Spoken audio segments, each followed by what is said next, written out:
오늘 새해 첫 예배인데요. 성도님들 모두 새해 주 안에서 은혜와 또 축복 많이 누리시기를 간절히 바랍니다. 지난주에 이어서 우리가 함께 지어져 가는 교회라는 제목으로 하나님 말씀을 나누겠습니다. 본문은 에베소서 4장 11절에서 16절 말씀이고요. 이것이 우리 유평교회 2024년 목표이기도 합니다. 함께 지어져 가는 교회. 본문을 찾으셨으면 먼저 제가 본문을 읽고 계속 말씀을 이어나가겠습니다. 신약성경 313페이지 정도에 있고요. 에베소서 4장 11절부터 16절까지입니다. 그가 어떤 사람은 사도로, 어떤 사람은 선지자로, 어떤 사람은 복음 전하는 자로, 어떤 사람은 목사와 교사로 삼으셨으니 이는 성도를 온전하게 하여 봉사의 일을 하게 하며 그리스도의 몸을 세우려 하심이라. 우리가 다 하나님의 아들을 믿는 것과 아는 일에 하나가 되어 온전한 사람을 이루어 그리스도의 장성한 분량이 충만한 데까지 이르리니 이는 우리가 이제부터 어린아이가 되지 아니하여 사람의 속임수와 간사한 유혹에 빠져 온갖 교훈의 풍조에 밀려 요동하지 않게 하려 함이라. 오직 사랑 안에서 참된 것을 하여 범사에 그에게까지 자랄지라. 그는 머리니 곧 그리스도라.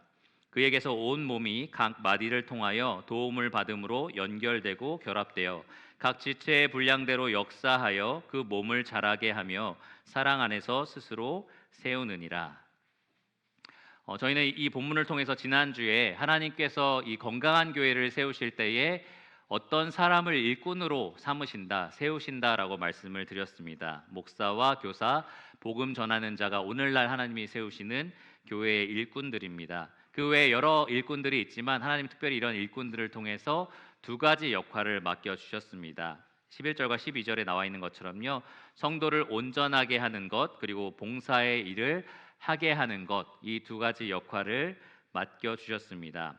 그렇게 함으로써 그리스도의 몸인 이 교회를 온전히 세우는 일을 하게 하신 겁니다.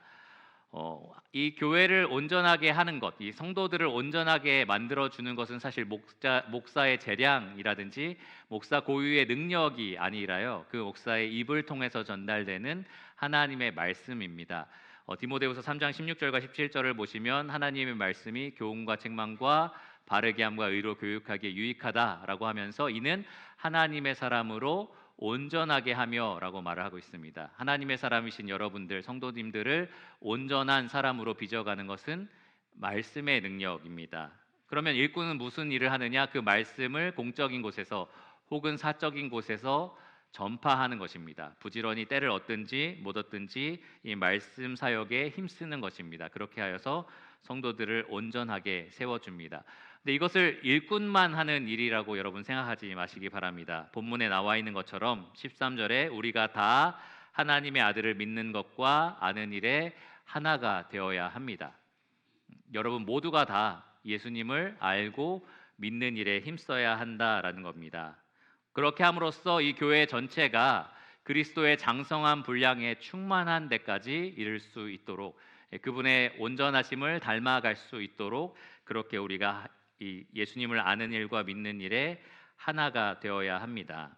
그것이 지난주에 저희가 나눴던 말씀의 내용이고요. 오늘은 이어서 이 일꾼을 통해서 두 번째로 하나님이 이 건강한 교회를 세우시는 수단, 바로 사랑의 봉사에 대해서 함께 나눠보도록 하겠습니다. 12절을 보시면 이는 성도를 온전하게 하여 봉사의 일을 하게 하며 그리스도의 몸을 세우려 하심이라 라고 이렇게 기록되어 있습니다. 봉사의 일을 지난주에 말씀드린 것처럼 일꾼이 함으로써가 아니라 하게 하여 라고 되어 있습니다. 일을 자기 혼자 하는 게 아니라 일을 하도록 만드는 역할을 하고 있다라는 겁니다. 그러니까 제가 엄청나게 이 세상 가운데 일 잘하는 목회자로 소문나도 소용이 없다는 거예요. 그게 중요한 게 아니다는 겁니다. 그것도 중요하지만 여러분들이 일할 수 있도록 도와주는 것을 얼마나 잘 하고 있느냐가 중요하다라는 겁니다. 제가 일을 잘 시키는 사람처럼 보이시나요? 예. 올해는 마음 먹고 시키도록 하겠습니다. 한 분 한 분 1대1로 만나서 일을 제대로 시키도록 하겠습니다. 어쨌든 그 일을 감당해야 한다는 거죠. 제가 오랫동안 기도하고 있는 내용 중에 하나입니다. 우리 유평교회 성도들이 모두 다 각자 자기의 은사대로 일할 수 있도록 제가 돕게 해주세요라고 간절히 기도하고 있습니다. 그런데 여기 12절을 보시면 성도를 온전하게 하는 일과 봉사의 일을 하게 하는 일이 이 동떨어진 일이 아니라 하나로 아주 밀접하게 관련되어 있는 일이다라는 것을 알 수 있습니다. 무슨 말이냐 하면 우리 성도가 모두가 다 힘을 합쳐서 예수님을 알고 믿는 일에 하나가 된다면 우리가 각자가 장성한 분량, 그리스도의 장성한 분량에 이르게 될 겁니다. 그렇게 될 때에 우리가 각각 자기가 맡은 자리에서 일할 수 있는 준비가 된 일꾼이 된다라는 겁니다. 그러니까 교회에 있는 봉사는 그냥 그 일을 잘하는 실력과 기술이 있고 능력이 있는 사람이 아니라요, 예수님 많이 닮은 사람이 일을 하게 되어 있다라는 거예요. 봉사를 할 때 그리스도인들은 그냥 그 일에 뛰어난 사람이 아니라 그 일을 할 수 있을 준비가 되어 있는 사람, 예수님의 온전하심을 닮아 있는 사람이어야 한다라는 겁니다. 이 세상은 그렇지 않아요. 이 세상은 프로 축구 선수를 생각해 보셔도 발재간만 뛰어나고 축구 실력만 뛰어나면 그걸로 됩니다. 개인적인 사생활이 아주 난잡하고 복잡해도 상관없어요. 실력이 워낙 뛰어나면 다 감안합니다. 그냥 축구 실력이 대단하니까 됐다라는 거죠. 그런데 교회는 그렇지 않습니다. 그 사람이 아주 은사에 뛰어나도, 아주 실력이 뛰어나도 그 사람의 성품이 받쳐주지 않으면, 따라오지 않으면 세우면 오히려 교회에 해가 됩니다. 그러니까 무엇이 앞서느냐가 중요한데 교회는 이 그리스도를 닮은 온전한 성품이 더 중요하다라는 거예요. 어떤 사람의 재능과 실력이 아니라 주님 닮은 성품이라든지 주님을 향한 견고한 믿음이라든지 주님께 충성하는 삶이 훨씬 더 중요하다라는 겁니다. 최근에 최 목사님과 함께 이제 설교에 대해서 함께 논의하는 그 토론하는 자리에 있었는데요. 그때 사회자였어요. 최 목사님이 아주 흥미로운 밸런스 게임을 제안을 하더라고요. 둘 중에 어떤 설교자가 됐으면 좋겠냐, 어떤 설교자가 더 합당하다고 생각하느냐 하면서 아주 양극단의 두 가지 예시를 들었습니다.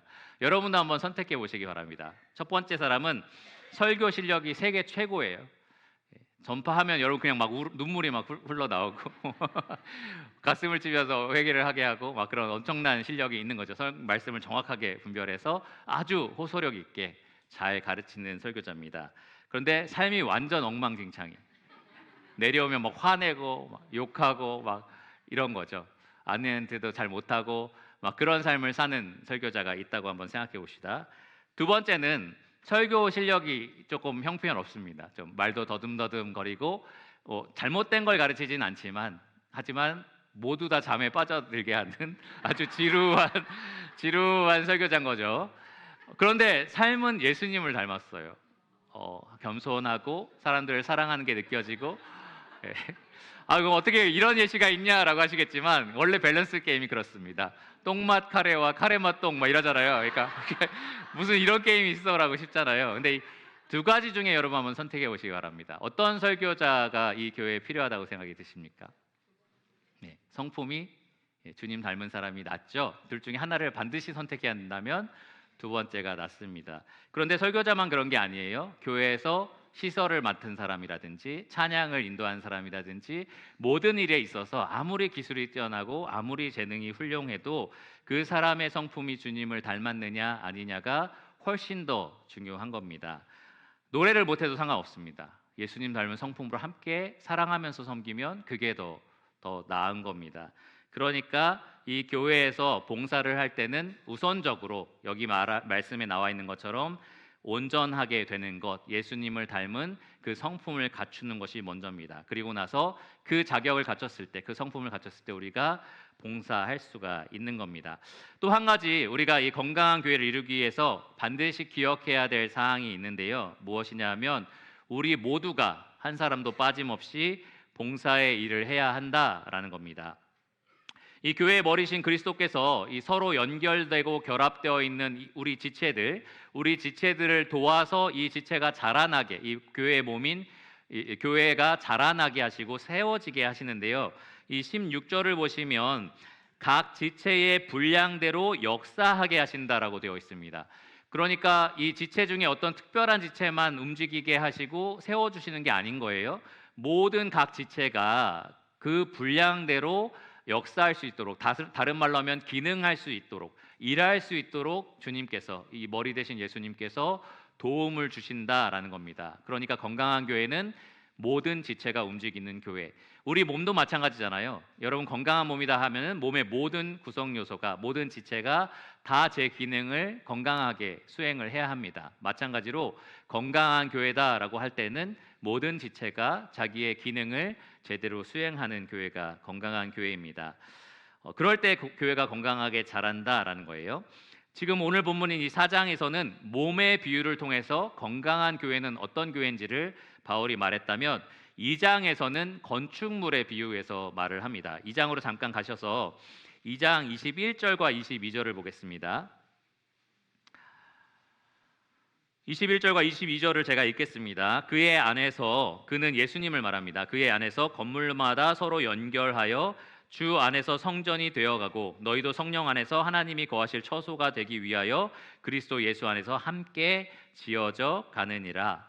함께 지어져 간다, 서로 연결된 성전이다, 이 표현이 다 건축물에 해당하는 이야기입니다. 이렇게 건축물이 건강하게 견고하게 세워지는 것처럼 교회가 건강하게 세워져야 한다라고 이야기를 하는 겁니다. 그런데 여러분, 우리 지금 교회 옆에 새벽 별관을 짓고 있잖아요.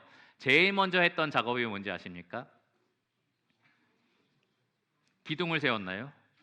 아니죠. 기초를 가장 먼저 해야 됩니다. 아무리 견고하게 세워도 기초가 엉망이면, 기초가 없으면, 혹은 기초가 불안정하면 건물 전체가 무너질 수가 있습니다. 그래서 가장 먼저는 터를 잘 닦아서 세워야 합니다. 고대 건물은 터를 잘 세우는 것뿐만 아니라 주춧돌이라고 해서 모든 벽과 모든 건물의 이 균형을, 이 중심을 잡아주는 그런 이 중심돌을 잘 세워 넣어야 됐습니다. 잘 골라서 잘 세워 넣어야 됐습니다. 그것을 우리가 주춧돌이라고도 부르고, 여러분 잘 아시는 성경적인 표현에 따르면 모퉁이돌이라고도 합니다. 그런데 이 교회를 건물에 비유했을 때 이 교회의 터가 되시는 분은 예수 그리스도이십니다. 교회의 모퉁이돌이 되시는 분은 예수 그리스도이십니다. 바로 그분 위에 교회가 세워지고요, 그분을 중심으로 교회가 세워져 나갑니다. 20절에 그래서 이렇게 써 있어요. 너희는 사도들과 선지자들의 터 위에 세우심을 입은 자라. 그리스도 예수께서 친히 모퉁이돌이 되셨느니라. 사도와 선지자가 우리에게 증언해준, 그리고 우리에게 가르쳐준 예수 그리스도, 그분만이 이 교회의 터가 되십니다. 그분의 가르침만이 이 교회가 기댈 그러한 기초가 됩니다. 그리고 나서 건물이 이렇게 잘 쌓아져 올라가려면 기초가 이미 잘 되어 있다고 했을 때 벽돌 하나하나가, 이 건축자재 하나하나가 제대로 서로 맞물려서 균형 있게 쌓아져 올라가는 것이 매우 중요합니다. 안 그러면 이 벽의 균형이 한쪽으로 쏠려 있게 되면 결국에는 무너질 수밖에 없다라는 거죠. 제가 종종 이 자리에서 이 교회 건물은 성도들이 일일이 벽돌 하나하나를 다 쌓아서 올린 겁니다라고 말씀을 드렸는데 사실이 아닙니다. 정정을 해드립니다. 제가 이렇게 말씀을 드리는 이유는 알고 보니까 기술자가 했더라고요. 성도들은 벽돌을 나르고 그리고 건축 자재를 나르는 일은 했습니다. 근데 벽돌은 정말 촘촘하게 균형 잡히게 일정한 간격으로 잘 쌓아 올리지 않으면 이렇게 오랫동안 든든할 수가 없어요. 우리가 만약에 성도들이 눈대중으로 막 이렇게 쌓아 올렸다가 한다면 금방 무너질 건물이 됩니다. 그러니까 다른 말로 하면 건물이 잘 세워지려면 벽돌 하나하나 차곡차곡 서로를 잘 지탱해주고 견고하게 받쳐줘야만 든든하다는 거죠. 근데 이 비유가 그래서 교회에 아주 적합합니다. 모든 성도가 자기 분량의 은사대로 서로를 지지하고 세워주고 섬겨줄 때에 교회가 든든하게 세워질 수 있다라는 거죠. 교회는 어떤 한 사람만이 세우는 곳이 아니고요, 모든 성도가 힘을 합쳐서 쌓아져 올라가는, 지어져 가는 그런 곳이 바로 교회입니다. 각자 가진 분량대로, 각자 하나님께서 주신 은사대로 그렇게 서로를 지지하고 세워주고 견고하게 섬겨주는 겁니다. 여러분은 지금 누군가를 그렇게 세워주고 계시고요, 여러분은 또 누군가에 의해서 그렇게 든든하게 받쳐지고 있는 사람들입니다. 다른 말로 하면 누군가의 봉사로서 여러분들이 유익을 얻고 있고요, 여러분의 봉사로서, 사랑의 봉사로서 누군가에게 유익을 끼쳐야 한다라는 겁니다. 그것이 바로 함께 지어져가는 건강한 교회입니다. 이 2장의 건축물의 비유에 있어서 가장 놀랍고 경이롭고 전율이 이렇게 느껴지는 그러한 장면은 바로 이 부분입니다. 21절을 보시면 주 안에서 성전이 되어 간다라고 되어 있고요. 성전은 어떤 곳이죠? 누가 있는 곳이죠? 하나님이 임재하신 곳이 성전입니다. 그리고 22절을 보시면 아주 구체적으로 이렇게 말합니다. 너희 교회도 성령 안에서 하나님이 거하실 처소가 되기 위하여, 이렇게 이야기를 합니다. 그러니까 우리 교회가 서로 봉사하는 이유는요, 그냥 봉사할 거리가 많고 사람 많이 모였으니까 할 일이 얼마나 많아. 그러니까 이 일도 하고 저 일도 하고 혼자 다 할 수 없으니까 너도 일하고 뭐 당신도 일하고, 이런 이야기가 아니에요. 우리가 이렇게 가진 은사로 서로 섬길 때에 이 교회 안에 누가 임재하신다는 겁니까? 하나님께서 더욱 강력하게 임재하신다라는 겁니다. 우리가 성령을 따라서 맺은 열매로서 온전한 사람을 이룰 때에, 우리가 성령께서 주신 은사로서 서로를 사랑으로 봉사할 때, 섬길 때에 건강한 교회가 세워지고 그 안에 하나님께서 강력하게 임재하십니다. 예수님은 누구든지 나를 사랑하여 내 계명을 지키는 자에게 아버지와 내가 함께 가서 거처를 그와 함께 하겠다라고 요한복음 14장 23절에 말씀을 하셨습니다. 계시록 3장 20절에 보면 미지근하게 이 건강을 잃어버린 교회에 대해서 내가 문을 두드리고 있는데 문을 열면 내가 들어가서 너와 더불어 먹고 그는 나로 더불어 먹을 것이다 라고 말씀을 하셨습니다. 주님은 이 교회에 함께하기를 원하시고요, 임재하기를 원하시는데 우리가 서로 사랑으로 봉사할 때에 더욱더 그렇게 하시는 겁니다. 주님의 지혜가 더 많이 나타나는 거고요, 주님의 능력이 더 많이 드러나는 거고요, 주님의 사랑이 우리 안에 가득 넘치게 되는 겁니다. 가끔 처음 오신 분들이나 새로 오신 분들이 이 교회에 참 사랑이 많은 것 같아요, 표정이 너무 밝은 것 같아요 라고 얘기할 때마다 참 마음이 기쁘거든요. 여러분 많이 웃으시나요? 많이 기쁘게 다니셔서 그런 건가요? 그런데 그런 반응들이 자연스럽게 우리가 서로 대하는 태도에 있어서, 우리가 서로를 섬기는 그런 말들에 있어서, 또 우리가 손과 발로 서로 사랑하면서 봉사하는 일에서 느껴진다면 그것은 우리 교회가 아주 건강하다라는 증거가 될 겁니다. 정말 좋은 교회가 어떤 교회냐라고 물어봤을 때 하나님이 그 안에 계신 교회, 하나님이 정말로 그 안에서 능력 있게 나타나시는 교회가 될 겁니다.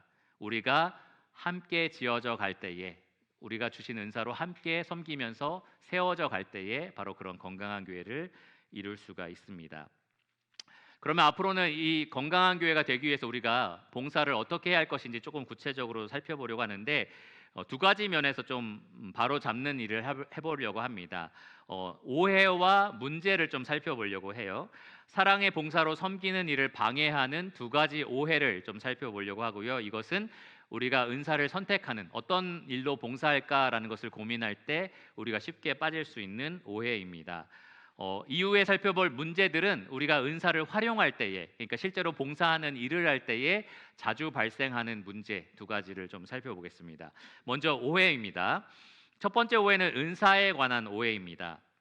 교회 안에 여러 가지 봉사가 있고 여러 가지 은사가 있는데 우리가 조금 오해하는 것들이 있습니다. 뭐냐 하면 이렇게 앞에 나와서 말씀을 가르치고 목회하는 직분, 혹은 집사로서 이렇게 사람들을 섬기는 직분, 이런 직분을 가진 사람들은 뭔가 대단한 은사를 가졌다라고 사람들이 이제 평가를 하는 거죠. 뭔가 하나님이 직접 선출하신 엄청나게 높은 은사를 가진 사람이다라고 사람들이 그렇게 이제 생각을 합니다. 교회 안에서 조금 드러나는 여기저기에서 세워진 그 리더들도 뭔가 특별한 은사를 받은 사람이라고 이제 생각을 하는 거고요. 또 교사 혹은 찬양 인도자, 이렇게 앞에서 드러나는 은사를 가진 사람들은 뭔가 특별한, 그리고 이렇게 남들이 볼 때도 이것이 저 사람의 은사구나라고 생각할 수 있는 그러한 대단한 은사를 받았다라고 생각을 합니다. 그런데 여러분, 교회 안에 이런 것들 말고 일이 너무 많잖아요. 뭐 설거지를 하는 것도 있고 많은 봉사의 일들이 있습니다. 그런 일들에 대해서 성도들이 어떻게 생각하냐면은 그건 누구나 할 수 있는 일인데 그냥 내가 할 사람이 많지만 그냥 내가 하는 거지 뭐, 약간 이렇게 생각을 하는 거죠. 굳이 비유하자면 목회자나 집사나 이렇게 여러 가지 눈에 드러나는 은사들은 무슨 정규직 같이 생각을 하는 거고요. 나머지 이렇게 여러 가지 허드렛일 잡일 같이 보이는 봉사들은 다 그냥 비정규직 아닌가, 이런 식으로 사람들이 은사를 구분하여서 이렇게 받아들이고 생각을 합니다. 그런데 이것은 절대로 성경적인 관점이 아닙니다. 성경은 모든 은사를 신령한 것이라고 부릅니다. 고린도전서 12장 1절에서 그렇게 말을 했어요. 이것이 사람이 어떻게 얻어낸 쟁취한 어떤 높은 직분이나 사역이 아니다라는 거죠. 하나님이 하나님의 은혜로 우리에게 나누어 주신, 정확하게 말하면 성령께서 자기 뜻대로 골고루 나눠 주신 하나님의 은사, 은혜입니다. 은혜로운 선물입니다.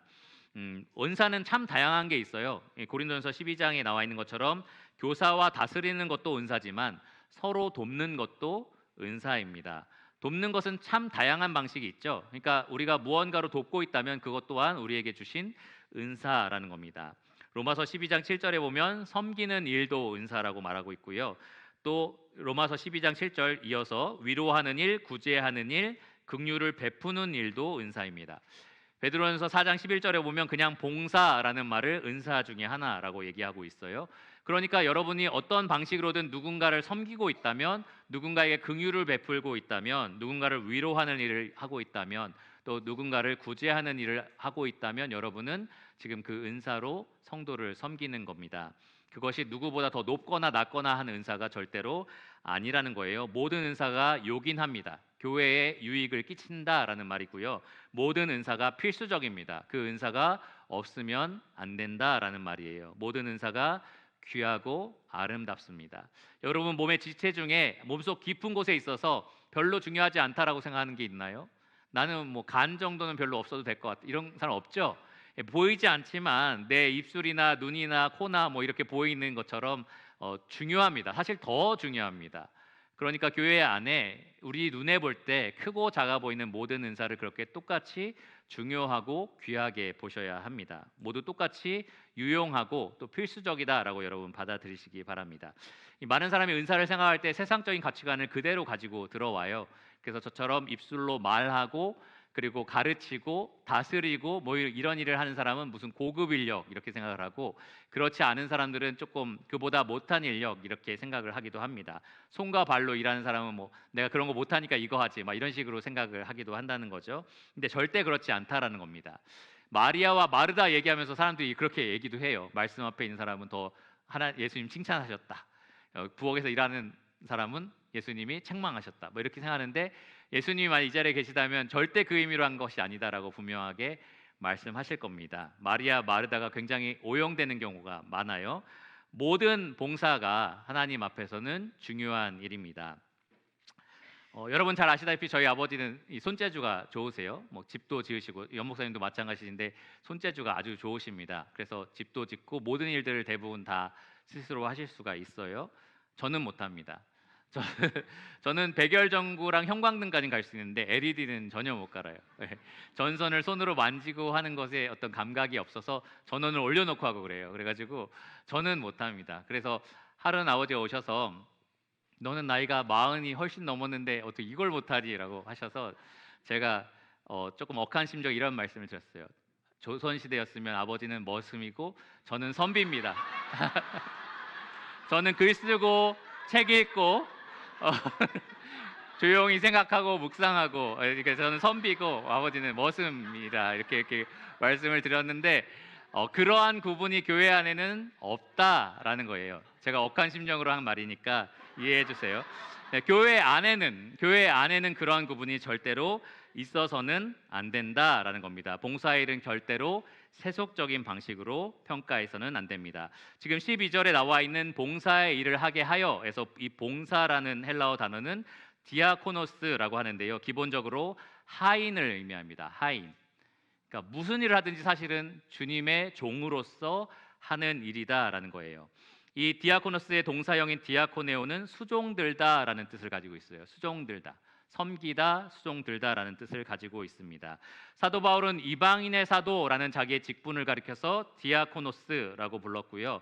또 빌립보서 1장 1절에 집사, 이 교회 안에 있는 집사의 직분을 가리킬 때도 이 똑같은 단어를 사용했습니다.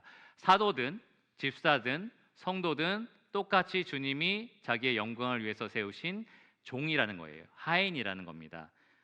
직분과 상관없이 하는 일과 상관없이 우리 모두는 다 섬기는 일을 하고 있습니다. 주님을 섬기고 있습니다. 그러니까 세속적인 관점에서 어떤 일이 더 크냐, 어떤 일이 더 대단해 보이느냐, 어떤 일이 더 높아 보이느냐라는 싸움을 우리는 멈춰야 합니다. 마태복음 23장 11절에 주님은 제자들에게 세속적인 관점에서 누가 크냐라고 싸우고 있었죠. 그들에게 이렇게 말씀하셨어요. 너희 중에 큰 자는 너희를 섬기는 자가 되어야 하리라. 누가복음 22장 27절에서는 나는 섬기는 자로 너희 중에 있노라 이렇게 말씀을 하셨습니다.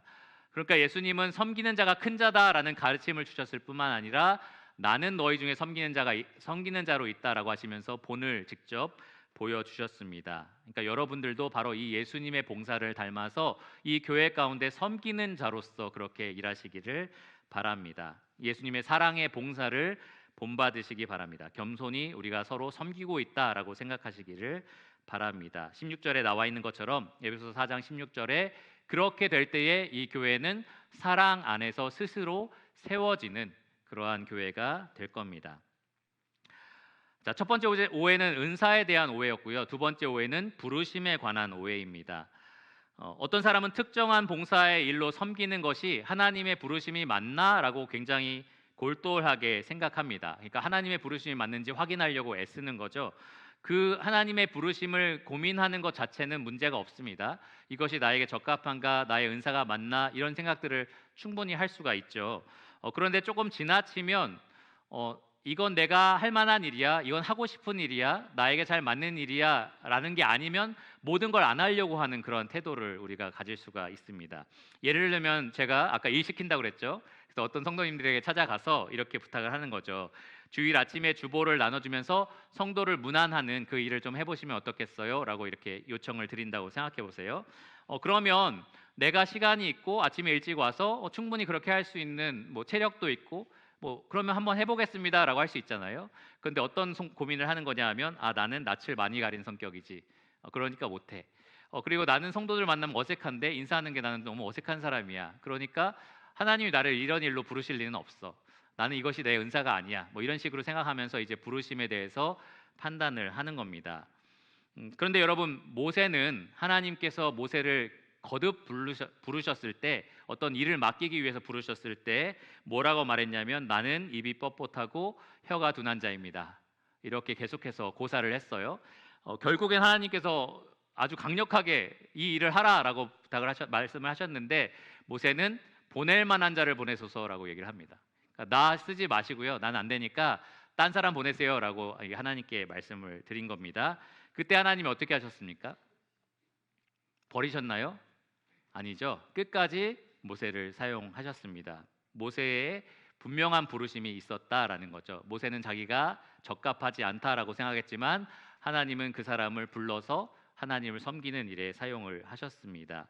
그러니까 여러분, 무슨 일을 앞두고 있을 때에, 어떤 봉사하는 일을 가지고 고민할 때에 이것이 나에게 맞는 일인가, 이것이 나에게 적합한 일인가, 이것이 내가 하고 싶은 일인가, 제의받았을 때 내가 내키는 일인가, 이것만으로 부르심을 생각하지 말라라는 겁니다. 부르심을 이것만으로 이렇게 판단하지 마시라라는 겁니다.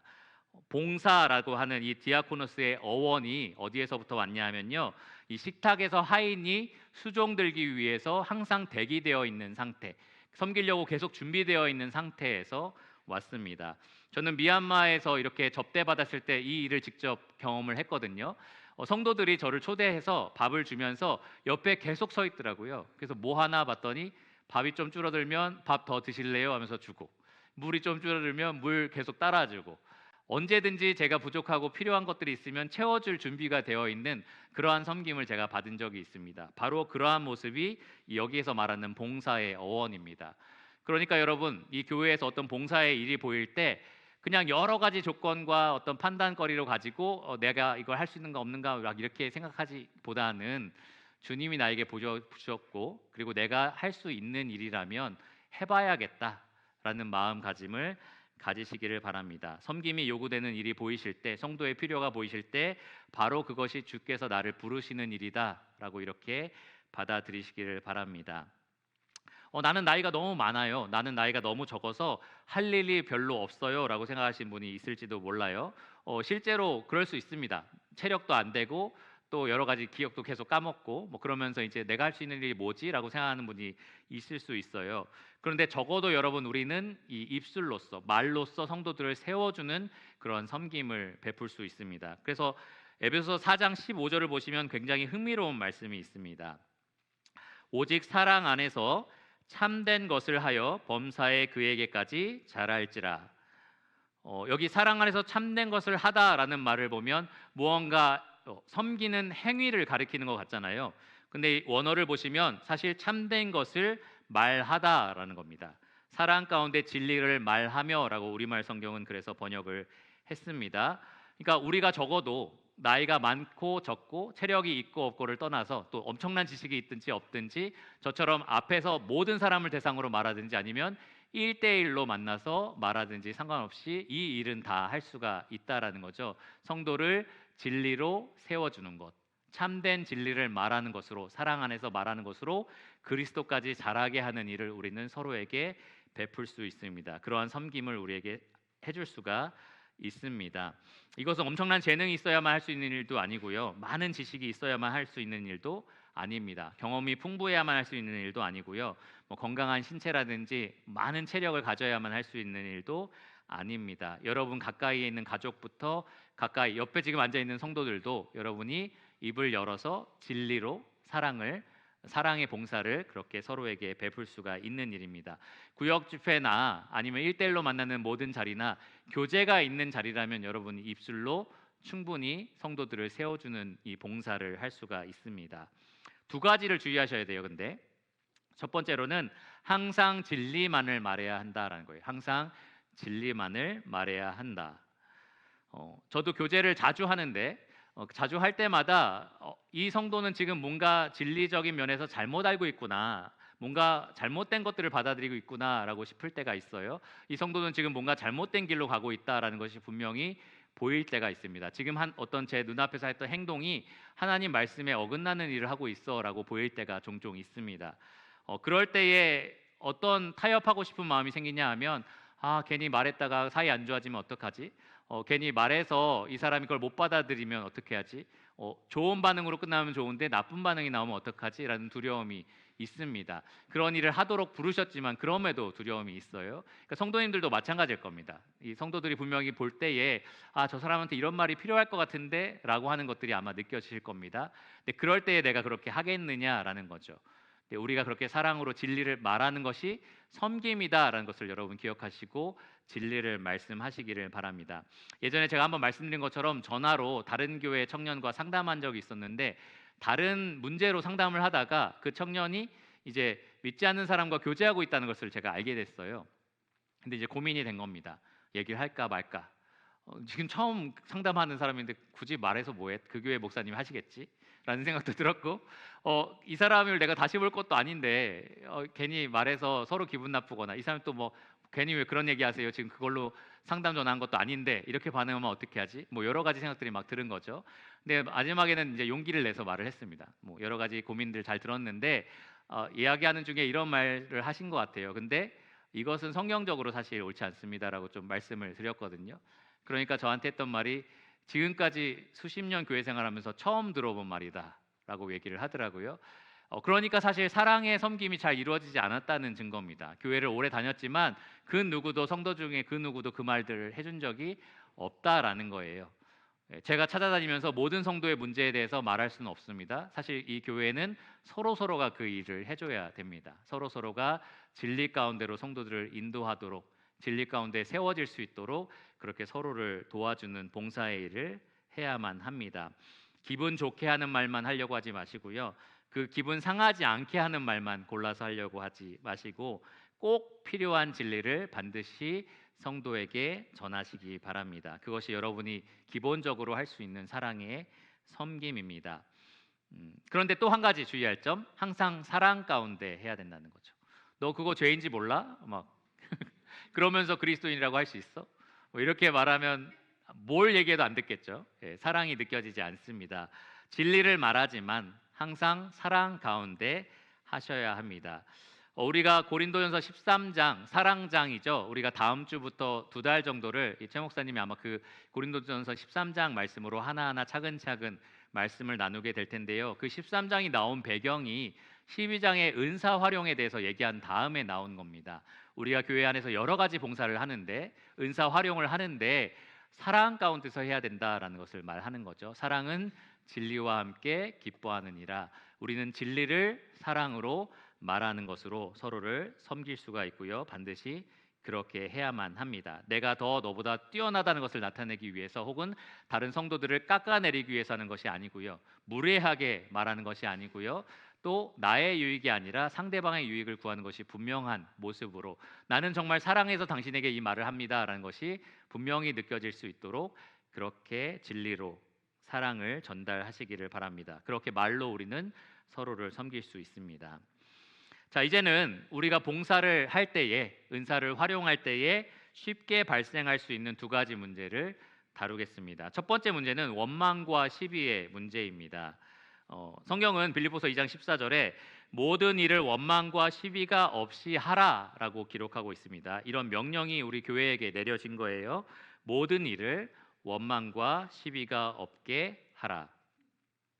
원망이라는 뜻을 굳이 설명할 필요가 없겠죠. 여러분 다 아실 겁니다. 원망은 뭐 짜증도 날 수가 있고요. 어떤 사람에 대한 불평으로 흘러나올 수도 있고요. 여러 가지 모습으로 표현될 수가 있습니다.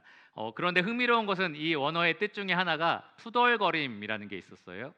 원망할 때 우리가 그렇습니다. 직접적으로 대놓고 짜증을 내거나 어떤 화를 내지 않더라도 이 입술로 조금씩 얘기를 하는 거죠. 투덜투덜 이렇게 이제 이야기를 하는 겁니다. 그렇게 원망을 우리가 쉽게 할 수 있습니다.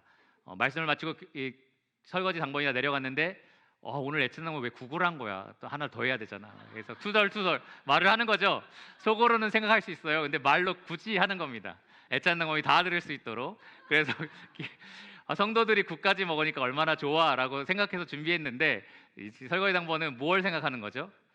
나의 유익을 생각하는 겁니다. 난 좀 덜 할 수 있었는데 더 하게 됐다라는 거죠. 왜 기름기 있는 걸 하는 거야? 라면서 막 사실에 입각한 말이 아니고 제가 상상해서 만든 건데 혹시 사실과 맞나요?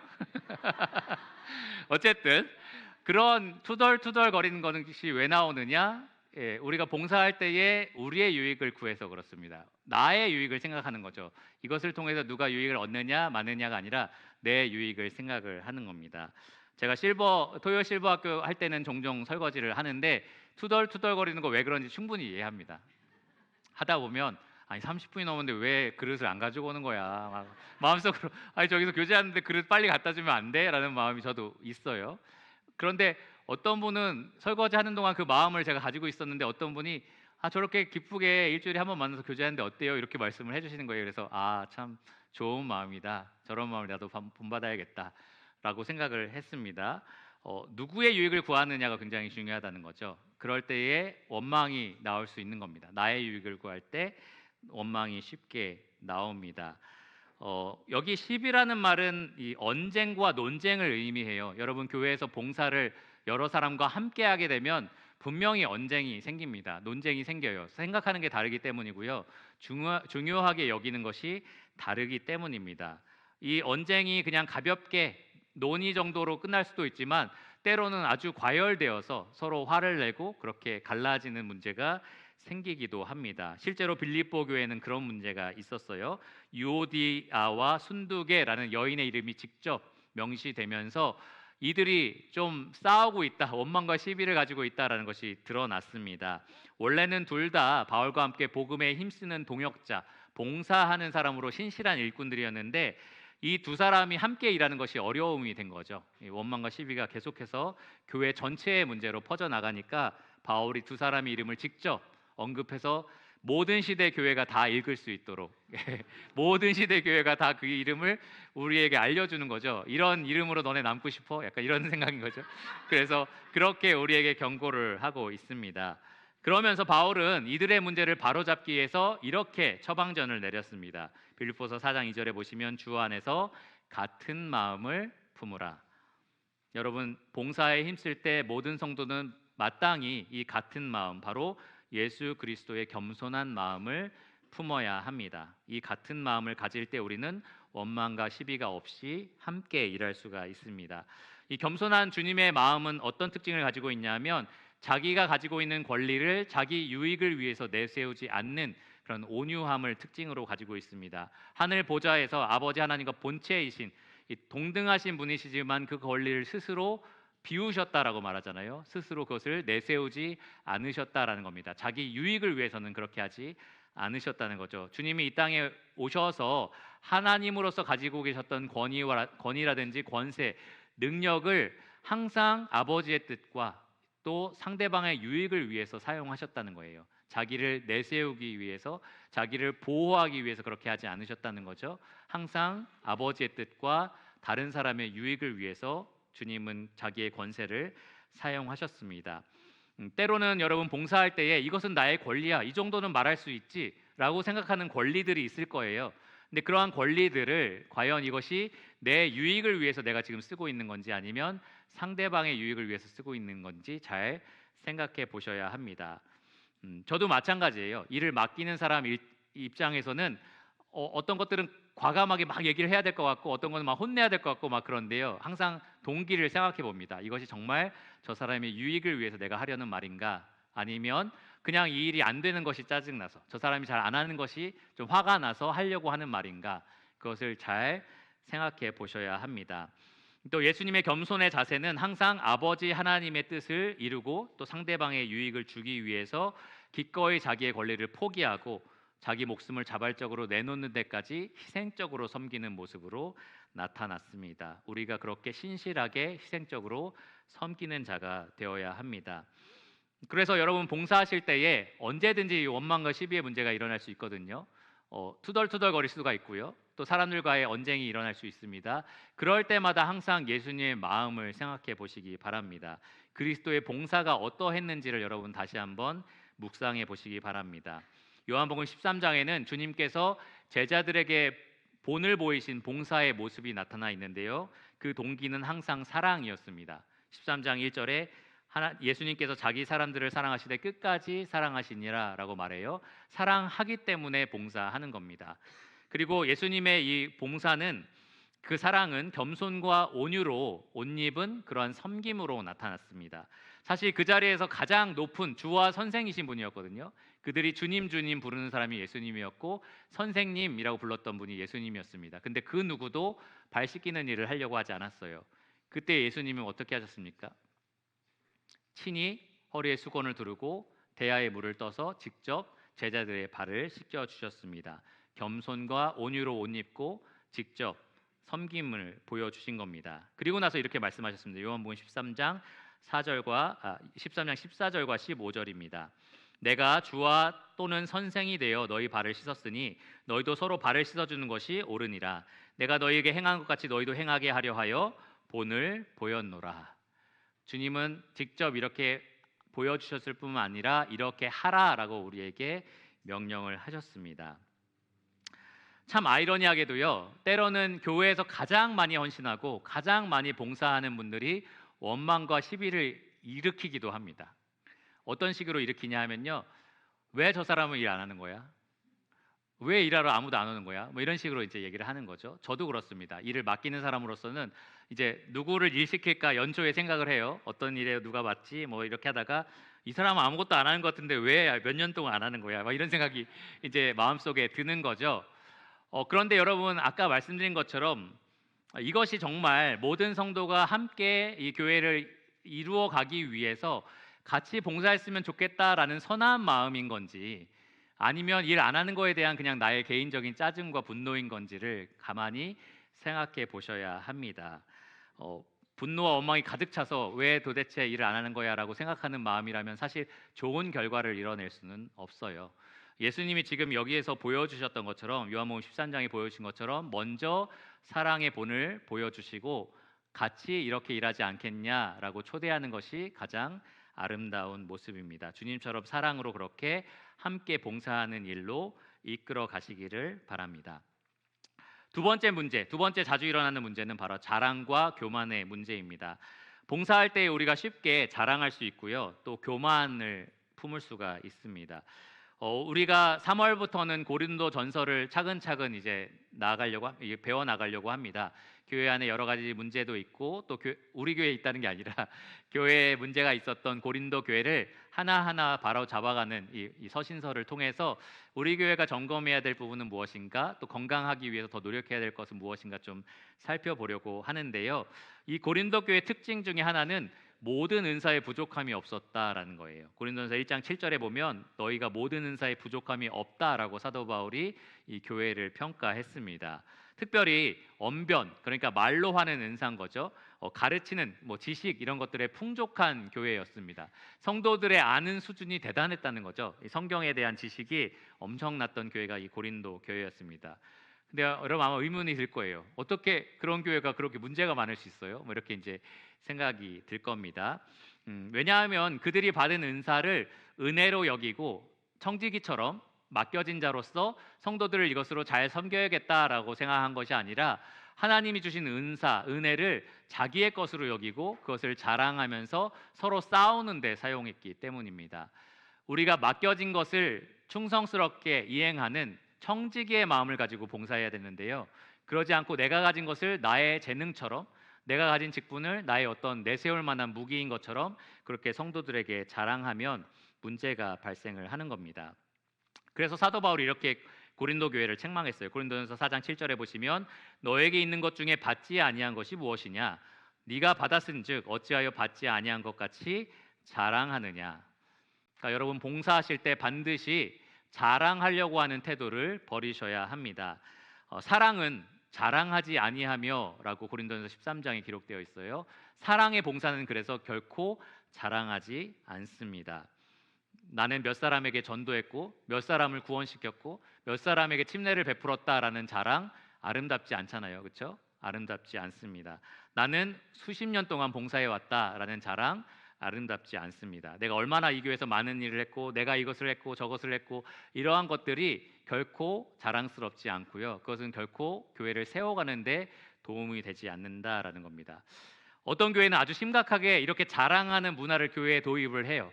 어떤 구역이 몇 점짜리, 어떤 성도는 몇 점짜리 봉사를 했습니다. 이런 식으로 이제 부추기는 거죠. 서로 자랑하도록 그렇게 만듭니다. 경쟁 체제를 만듭니다. 근데 그것은 참 건강한 교회가 되는 데 있어서 거꾸로 가는 길입니다. 사실 우리는 우리를 내세우는 것이 아니라 그리스도를 드러나게 해야 합니다. 건강한 교회는 언제나 사람이 얼마나 대단한지를 나타내는 것이 아니라 하나님이 얼마나 이 미천한 우리를 통해서 놀라운 일을 행하셨는지를 자랑해야 합니다. 저도 자랑하고 싶어요. 가끔 예전에 한번 12월 말이었는데 그 벽에 여러분 거시는 달력이 교회에 도착을 했어요. 2박스 정도, 한 100개 정도가 도착을 한 거죠. 그때 혼자 교회에 있었는데 주일이 얼마 남지 않았기 때문에 접어놓으면 좋겠다 해서 제가 다 둘둘 말아서 포장을 다 해놨습니다. 그런데 한 시간이 혼자니까 1시간이 걸리더라고요. 근데 이 1시간 동안 내가 혼자 했다는 것을 꼭 알리고 싶은 거예요. 성도들이 가져가는데 그냥 가져가면 좀 서운하고 이걸 내가 혼자 했다는 것을 꼭 알리고 싶다라는 생각이 들더라고요. 여러분 그 마음이 이해가 되십니까? 그런 마음이 여러분 있잖아요. 봉사를 하는데 좀 알아줬으면 좋겠고 내가 이렇게 노력을 했는데 조금 사람들이 칭찬해줬으면 좋겠고 그런 마음이 다 있습니다. 그래서 이건 그냥 달력이 왔다고 광고하는 것뿐이야 라고 하면서 제가 접은 달력이 이런 식으로 이제 살짝 넣고 싶은 거죠. 살짝 제 얘기를 하고 싶은 거죠. 그러한 욕구가 다 있습니다. 청소를 했고 뭘 했는데 제가 한 겁니다라는 말을 꼭 붙이고 싶은 거죠. 그러한 자랑하고 싶은 욕구가 우리 안에 있습니다. 그러한 마음들을 우리가 좀 철저하게 내려놓을 필요가 있다는 거죠. 한편 여러분 오해하지 말으셔야 되는 것이 성도의 수고와 봉사를 알아주는 것은 좋은 겁니다. 우리가 누군가가 수고했을 때 봉사하는 것들에 대해서 수고했다라고 알아주는 것은 좋은 일이에요. 서로에게 격려가 되고 기쁨이 됩니다. 그래서 고린도전서 16장 18절에 사도 바울은 봉사와 섬김에 헌신한 성도들에 대해서 너희는 이런 사람들을 알아주라라고 되어 있어요.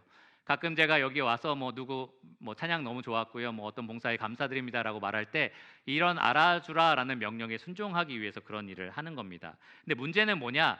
알아주는 게 문제가 아니고요, 알아달라고 요구하는 게 문제입니다. 알아달라라고 요구하는 게 문제입니다. 나를 알아주지 않을 때 불평이 생긴다면, 나를 알아주지 않을 때 실망한다면, 나를 알아주지 않을 때 분노한다면 바로 알아달라라고 요구하는 자세로 봉사를 했다라는 증거입니다. 사람이 아니라 주님이 알아주시면 됐잖아요. 그렇죠? 사람은 아무리 몰라도 주님이 다 그것을 안다라고 하시면 그걸로 충분합니다. 계시록에 보면 아시아 7교회에게 예수님이 편지하실 때에 내가 너희의 수고를 안다. 내가 너희의 헌신을 안다. 내가 너희가 무엇을 했는지를 다 안다라고 분명히 말씀을 하셨습니다. 결단코 너희가 상을 잃지 않을 거다라고 분명하게 주님이 아신다라고 말씀을 하십니다. 그걸로 여러분 충분합니다. 그걸로 만족하시고요. 그것으로 기뻐하시기를 바랍니다. 절대로 나 자신을 내세우지 마시고요. 주님만이 드러나도록 그렇게 봉사하시기를 바랍니다. 자, 마지막 결론으로 다시 한번 밸런스 게임으로 마무리를 하도록 하겠습니다. 두 가지 교회 중에 여러분 어떤 교회가 더 좋은 교회인지 또 어떤 교회를 이루고 싶은지를 좀 생각해 보시기 바랍니다. 유평교회가 어떤 교회가 됐으면 좋겠다라는 것을 한번 생각해 보세요. 첫 번째 교회, 10,000명 정도의 성도가 모입니다. 물론 이 건물에 모인다고 생각하지 마시고요. 엄청나게 좋은 시설과 넓은 공간 임마누엘 찬양단을 위한 따로 공간이 있고 이런 엄청나게 좋은 시설이라고 한번 생각해 보시고요. 어쨌든 10,000명의 성도가 있는 교회입니다. 세계 최고의 설교자가 있어요. 세상에서 알아주는 그런 설교자가 있습니다. 그냥 인기가 있다는 게 아니라 성경적으로도 최고의 설교자일 거고요. 목회자로서 성도들을 잘 돌아오는 아주 훌륭한 일꾼이 있습니다. 그 혼자만 있는 게 아니라 한 100명 정도로 구성되어 있는 아주 실력 있고 인품이 좋은 일꾼들로 이렇게 구성되어 있는 교회인 거죠. 그런데 나머지 9,900명은 교회를 왔다 갔다만 하는 그러한 교회입니다. 밸런스는 원래 극단적이에요. 그러니까 이해해 주세요. 두 번째 교회입니다. 100명의 성도로 구성되어 있습니다. 100명의 성도로 구성되어 있고 아주 평범한 수준의 설교자가 있습니다. 신실하긴 한데 평범한 실력인 거죠. 그리고 99명의 사랑으로 서로 봉사하는 성도들로 구성되어 있는 교회입니다. 둘 중에 여러분 어떤 교회가 더 건강한 교회라고 생각하십니까? 후자죠. 우리 그러면 100명이 되는 교회를 위해서 그게 아니겠죠. 아니면 일하는 100명을 놔두고 나머지를 다 약간 그런 건 아니겠죠. 이것을 통해서 우리가 알 수 있는 것은 많은 사람이 함께 일하는 교회가 건강한 교회다라는 거고요. 우리 유평교회가 추구하는 건강한 교회가 바로 그런 모습이다라는 겁니다. 여러분 그런 교회를 이루어 가기를 힘쓰시기 바랍니다. 분명한 사실 하나가 여러분 있어요. 다 기억을 못 하시더라도 이거 하나는 꼭 기억해 주세요. 분명한 사실 하나가 있습니다. 여러분은 하나님께 은사를 받았다라는 겁니다. 여러분 하나님께 은사를 부탁받았고 맡기셨다라는 거예요. 여러분에게 달란트를 주셨다라는 겁니다. 여러분 건강한 신체를 주셨고요. 정신을 주셨고 체력과 열정을 주셨습니다. 봉사할 수 있는 시간도 주셨고요. 물질도 주셨습니다. 봉사할 수 있는 재능도 주셨고 그렇게 하고 싶은 소원도 주셨고 그렇게 할 때에 할 수 있는 능력과 은사도 충분히 주셨습니다. 여러분에게 꼭 필요한 만큼 모두 다 부족함 없이 하나님은 이미 주셨습니다. 그래서 따라오는 질문이 매우 중요해요. 여러분은 그 받은 것을 가지고 지금 이 교회에서 무엇으로 섬기고 계십니까?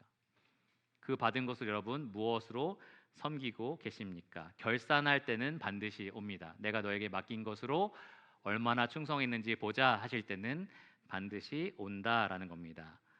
이 교회를 건강한 교회가 되게 하려면 여러분은 일하셔야 합니다. 여러분은 모두가 일하는 지체가 되셔야 합니다. 여러분이 기능할 때에 교회가 기능하는 교회가 되고요. 여러분이 일하실 때에 교회가 함께 세워져 가는, 지어져 가는 교회가 됩니다. 우리 모두가 그렇게 함께 지어져 가는 교회가 되기를 간절히 기도합니다. 기도하고 말씀을 마치겠습니다.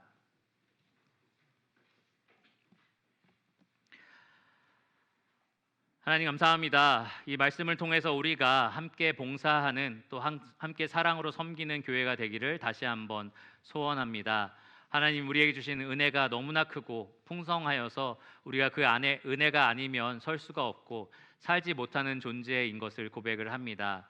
하나님 또한 우리가 그 받은 은혜를 우리만 혼자 누리라고 주신 것이 아니라 서로 사랑하고 섬기라고 주신 것임을 다시 한번 기억합니다. 유평교회 모든 성도가 그렇게 가진 은사로 서로 섬기고 세워주고 지지해주고 또 바른 길로 인도하고 그렇게 하여서 건강한 교회를 이루어 계속해서 예수 그리스도의 영광을 세상 가운데 나타내고 하나님이 이 가운데 능력 있게 또 지혜 풍성하게 영광스럽게 임할 수 있는 그러한 교회가 되게 하여 주시기를 간절히 구합니다. 2024년 한 해 우리가 더욱더 함께 지어져가는 교회로 세워질 수 있도록 모든 필요한 은혜와 지혜를 내려주시기를 간절히 구합니다. 모든 것을 예수님 이름으로 감사하며 기도드렸습니다. 아멘.